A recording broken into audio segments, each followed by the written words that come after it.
في 19 فبراير 1929 وبالقلب النابض للقصبة العليا، وتحديدا بشارع بورتنوف الذي يحمل اليوم اسم الشهيد رابح رياح، ولد محمود روني الملقب بانشو. هو ابن علي روني العامل بشركة غاز الليبون بالحمة، وحفيد عبد القادر روني. ترعرع بين شارع ميدي وشارع غريب قبل أن تنتقل العائلة لتستقر بحي الرويسو. بين سنتي 1944 و 1953 سطر محمود أروع صفحات مساره الرياضي، حيث كان ملاكما وفارس حلبة بنادي مولودية الجزائر أنسير.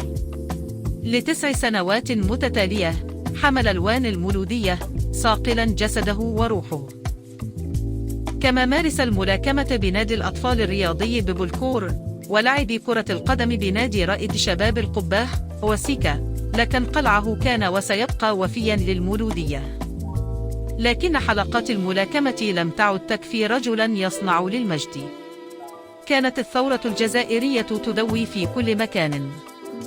في بلكور كان محل حلاقة متواضع بمثابة صندوق بريد سري لمناضلي المنطقة المستقلة للجزائر العاصمة، يعود ذلك المحل لوالد أنور بشتة. في تلك الفترة لم يكن نجم المولودية المستقبلي قد ولد بعد.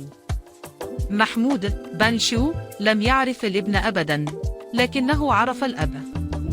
هناك في مؤخرة ذلك المحل البسيط التقى ملاكم المولودية بالثورة والتحق بالكفاح التحريري.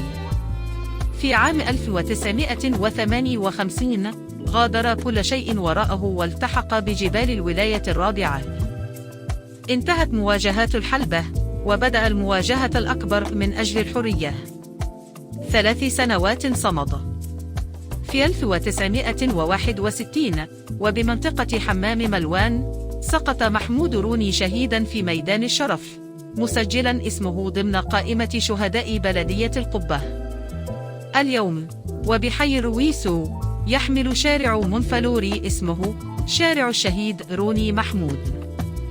إنه شارع يكرم طفل القصبة، ويكرم بطل المولودية، ويكرم شهيد الجزائر الخالدة.